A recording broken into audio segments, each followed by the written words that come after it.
Presenting Superman. Up in the sky. Look! It's a bird. It's a plane. It's Superman! Superman, amazing, mysterious figure in blue costume and red cape who has appeared on Earth as the champion of the weak and the oppressed. We last saw Superman streaking through the evening sky toward the laboratory of Dr. Sven Dahlgren in an effort to foil the plans of the Yellow Mask. It is some time after 4. On the stroke of 6, the Daily Planet, its building, its presses, and its staff will be blown to fragments unless Superman can solve the plot in the short time that remains. As Superman wings his way over the dimly glowing city, Lois Lane, the Daily Planet's girl reporter, is already at Dr. Dahlgren's laboratory, interviewing the scientist on the loss of his newly invented atomic beam, which the Yellow Mask has stolen. But even as the scientist and the girl sit talking, hidden eyes are watching them, and unheard voices pass and repass on an unseen secret relay. Listen. Yes, this is the Yellow Mask. This is Michael, reporting from the laboratory. The girl has arrived and is talking with the doctor. We are ready. When the signal comes, close the sliding doors and leave the rest to me. Then join us at the airport. Do you understand? Yeah, I understand. There won't be no mistake this time. That's good. I have sworn to blow up the newspaper as the clock strikes 6. Yellow Mask does not fail.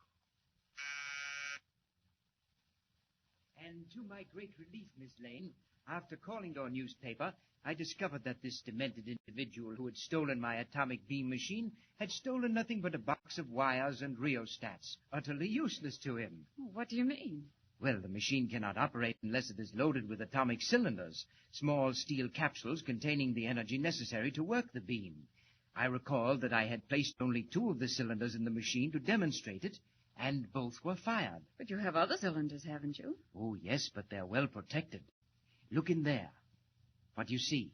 Why, it seems to be a sort of inner room. And what is at the extreme end? Let me look. Why, it's a safe.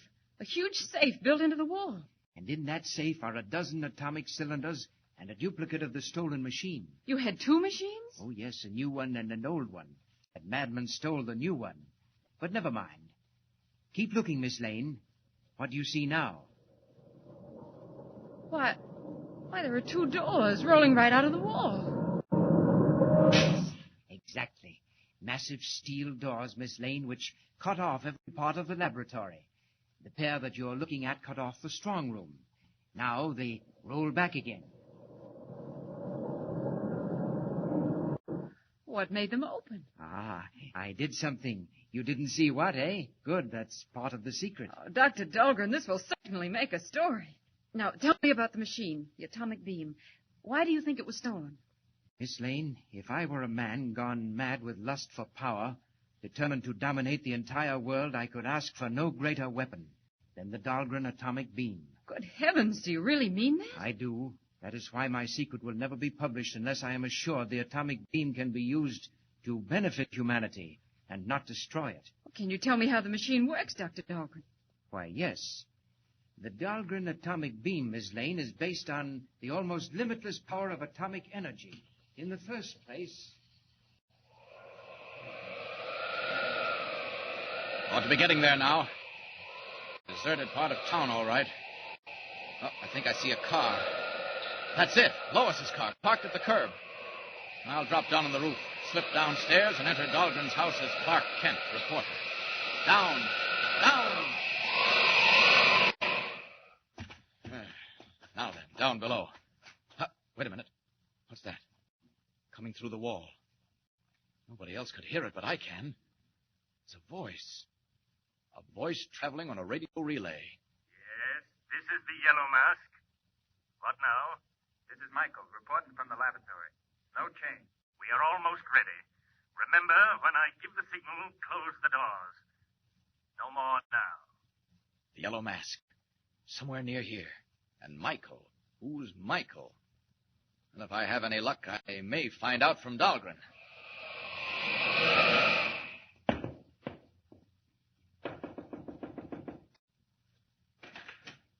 Yes? Dr. Dahlgren, I'm Clark Kent of the Daily Planet. Oh, yes. Come in, Mr. Kent. My man must be busy. Thanks. You were talking to Mr. White, my editor, and something happened to the line. We were cut off. So I came right down to find out what you wanted to say. It may be important. Oh, hi, Miss Lane. Well, Mr. Star Reporter, couldn't you find anything to do but come and horn in on my story?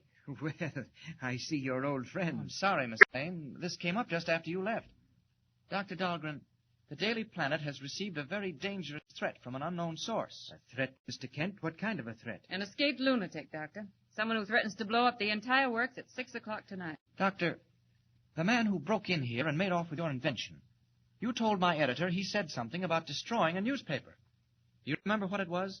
I remember quite well, Mr. Kent.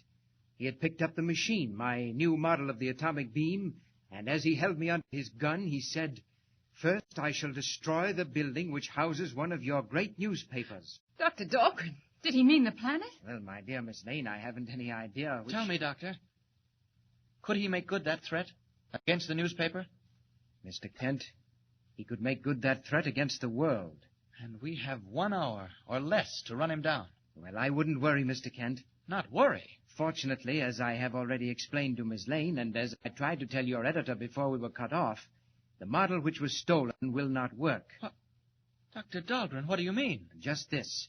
By a lucky chance, the stolen machine was not loaded with the cylinders necessary to make it work.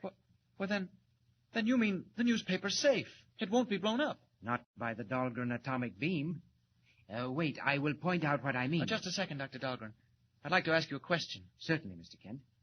Is your name Michael? Or is there anyone in this house whose name is Michael? Why, yes. Why do you ask that? Don't you like the name Michael, Mr. Kent? Who is it, Doctor? Michael is the name of my servant. Why, Mr. Kent? Nothing. I merely wondered. You were going to show us your invention, Dr. Dahlgren. Oh, yes, to be sure. If you'll excuse me for a moment. No, stay right where you are. I'll get it out of the safe and bring it here. Well, are your worries about being blown sky high quite laid to rest, Mr. Kent? You thought the paper would be blown up tonight, didn't you? You know I did. And yet you take the first chance you get to run out like a rat and leave the rest of them there to face whatever happens. Oh, now look here. Mr. White sent me out on this assignment. Yeah, I bet he didn't have to urge you much. Oh, don't think that about me, Lois, please. I can stand freshness and amazing luck and even boasting, but not cowardice, Mr. Kent. What are you doing? I'm telephoning the office. Hello, operator. Operator! Have you forgotten the phone's out of order? Thought they might have fixed it. They haven't. Well? That wire. It goes through a conduit into the next room, and it's slack, loose. It comes away in my hand. Look! What? Lois, that wire was cut off clean by someone in this house, while Dr. Dahlgren was talking to Mr. White.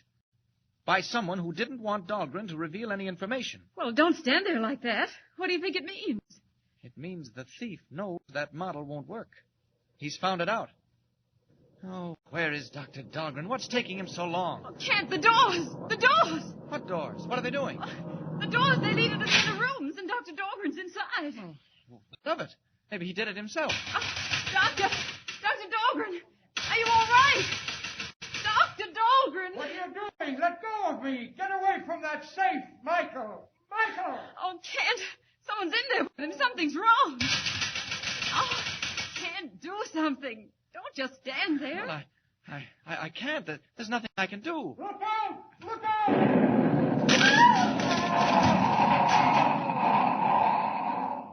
An explosion inside that room. Dynamite or nitroglycerin. Lois, are you all right? I'm all right. Just stunned. Now, Lois, run down and bring the police. Phone the paper, quick. What are you going to do? I'll stay here. Maybe I can get in there. Go on, now run. I'll be back, Kent. Wait for me. I think it's time Superman took a hand. Clark Kent could never get through those steel doors. I had to get Lois out first, though. Now then. There they go. Almost through. They're springing out at the sides. I'll just grab hold of the edges and pull them out of the walls. Now. Dr. Dahlgren. He's unconscious. And when he comes to, he'll see Clark Kent. Kent, is that you? The safe. Look at the safe and the wall. They blew the safe and got out through a hole in the wall. Dr. Dahlgren, who was it? Could you see? I don't know. When I came in, they threw a cloth over my head. Kent, look. They came back. They found the machine wouldn't work. The cylinders were in the safe. Doctor, the safe. It's empty. Quite empty, gentlemen. The Dahlgren atomic beam will now be put to work. That voice. Who is it? Where is it coming from? It's a dictaphone outlet. Somewhere in the wall. I'll track it down. Save yourself the trouble, Mr. Kent. We are leaving immediately. It's 5:30. You will remember what happens at 6. The Yellow Mask does not break his word. Half an hour to go. 30 flying minutes while mysterious planes drone high in the air over the office of the newspaper. Can Clark Kent or Superman find the Yellow Mask, recover the Dahlgren invention, save the Daily Planet?